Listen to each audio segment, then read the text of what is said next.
Welcome to the Q Podcast. Q is about conversation. If we're really concerned about ending poverty, we've got to be more concerned about creating justice. Our cultural products as Christians need to both defy and resonate with the culture. And God's doing amazing things. His church is expanding, his church is growing. It's not what's the purpose of my life, it's what is the purpose that's been assigned.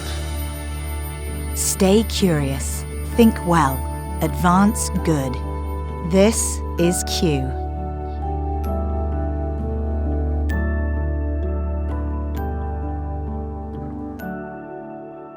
Welcome to another edition of the Q Podcast. I'm Gabe Lyons and excited about the talk this week. I know we're sitting, if you're listening to this right on time, we're in between the Christmas week and New Year's. It's a perfect time to be contemplating your goals for the next year. What is it that God's up to? What has He designed you to do? How are you going to play that out and be more effective?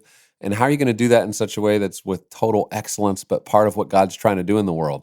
Well, this talk's going to encourage you in that. It's 9 minutes. It's our friend Skye Jethani. He's an amazing author, incredible writer, but also just a compelling speaker. And this talk's called Work for the Common Good. But what Skye does in this talk is helps us understand God's plan for the world and how He's designed all of us to find agency in our vocation, and that when we understand how to apply the gifts He's given us towards what God's up to in the world, we see amazing and beautiful things happen.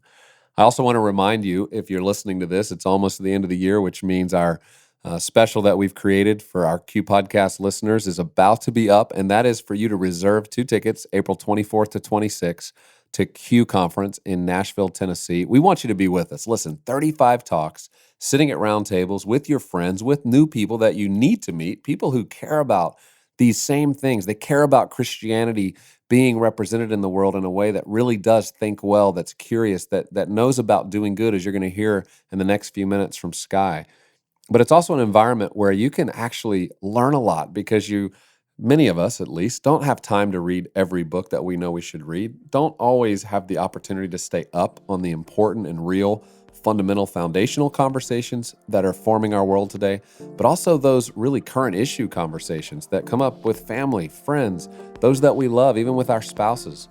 Well, Q is going to give you that space where you can take all that in, but also talk about it with those that you trust and love, meeting new friends, but in an environment that's fun with great experiences every night. It's a place where you really start to find a community of people who are really wrestling with these ideas and not just talking about them, but really living them out. And we all learn from one another. So I hope you'll join us for that. You can learn more at qideas.org/2019. And by the way, if you sign up before the end of the year for 2 tickets, so you and a friend join us or more, we're going to send you this beautiful prayer book called Canyon Road that's blessed Rebecca and I's life that we want you to have, a sweatshirt that's a really unique edition that we don't offer or sell. That's a Q sweatshirt that we've created for you. You're going to get a candle, you're going to get an album, a record from Sleeping at Last, and also a planner that as you're thinking about how you want your year to start, it's going to help you actually plan out your goals and how you can work towards becoming all that God's designed you to be in the year ahead. Well, I hope you'll join us for Q, but right now, sit back, grab a little journal, grab your pencil, pen, and let's listen to Skye Jethani describe work for the common good.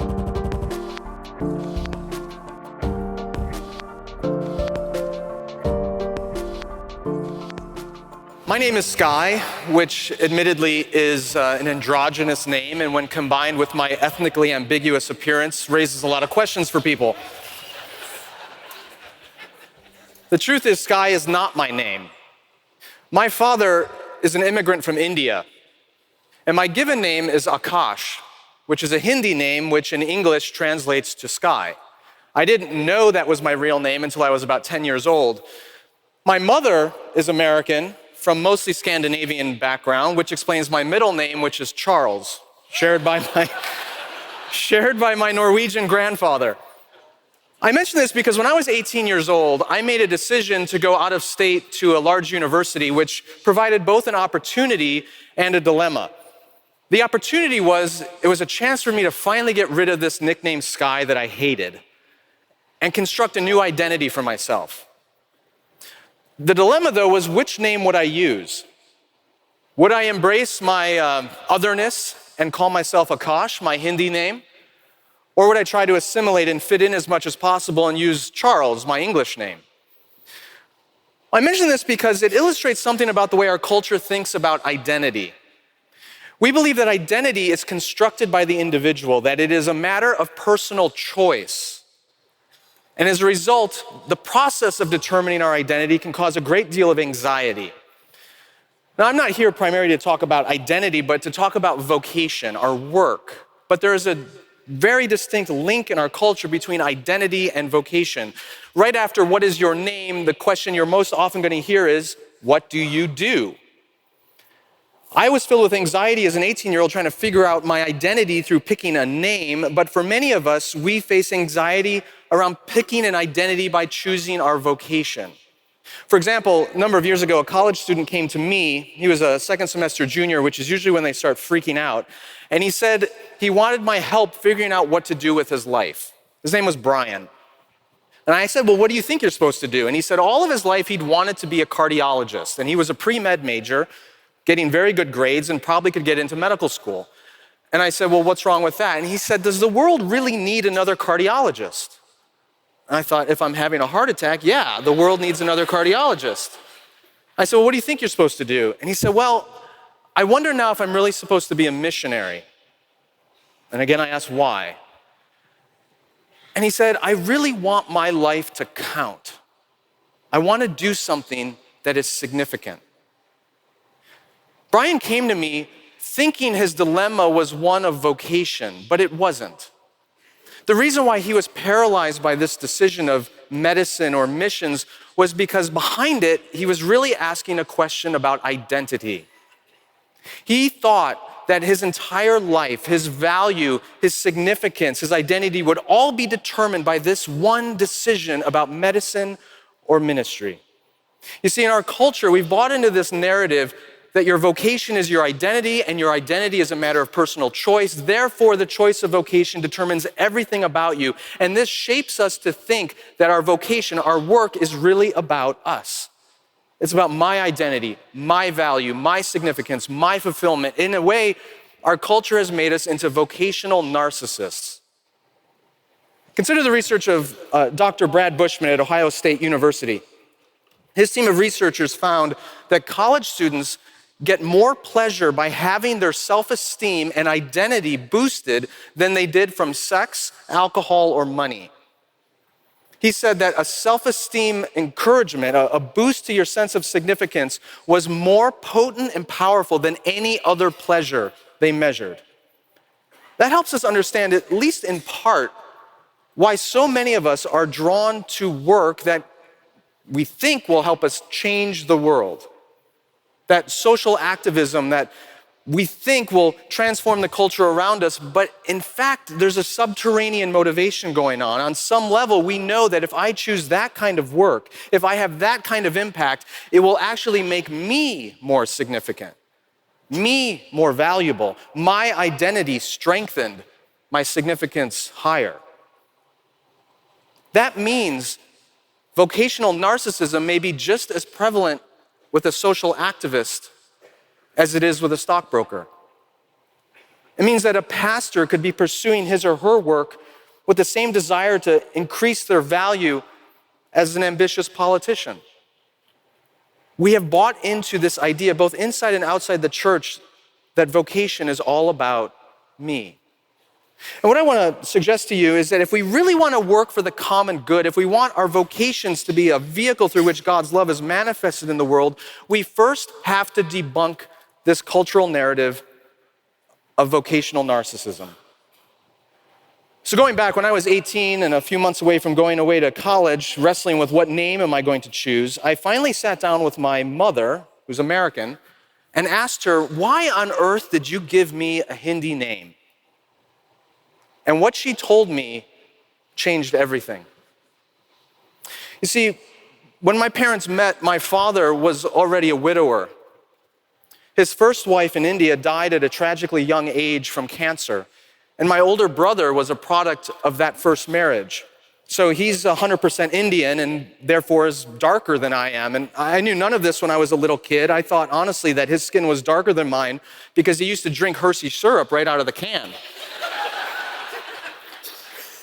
But when my parents met, my brother was about 2 years old, And my mother, by her own admission, said that she fell passionately in love with that little boy, not just his father.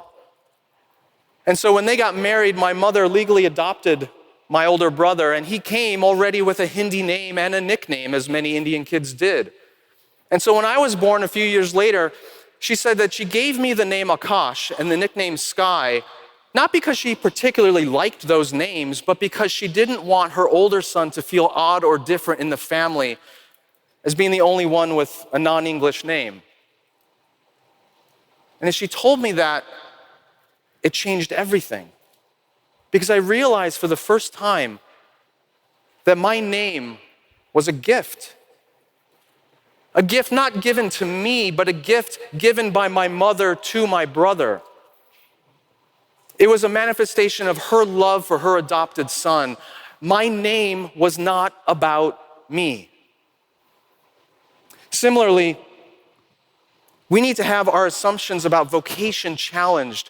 As Christians, we do not believe that vocation is something you choose, it is something you receive. It is given to us by God, not for our benefit, but for the benefit of the world that He loves. Scripture tells us that our work is not a reflection of our identity, but God's. And the manifestation of our work is not for our love and benefit, but a manifestation of love toward our neighbor. Paul says in Ephesians that we are to work with our hands not to fulfill our needs and desires or self-esteem or ego, but we are to work with our hands so that we have something to share with others. In other words, ordinary work is a manifestation of Christian love. Your work is not about you. Your work is a gift from your Heavenly Father to your brothers and sisters in this world. But if we are going to make the shift from vocational narcissism to vocational generosity, it begins by putting our significance and value in something else.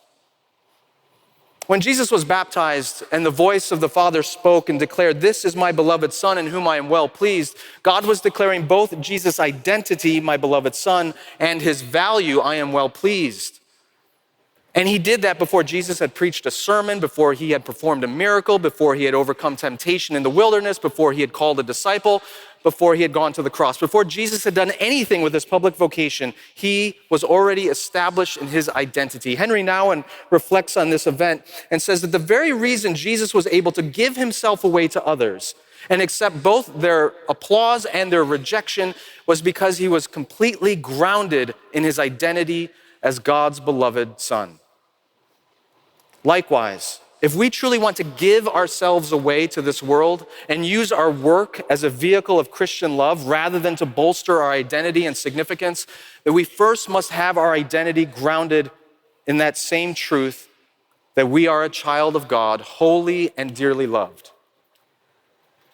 Brothers and sisters, we talk a lot about common good, cultural flourishing, using our vocations to help others, and those are good things. But if we truly care about work for the common good, then we must begin by putting our identity and our significance not in our work, but in the one who has called us to it. Thank you.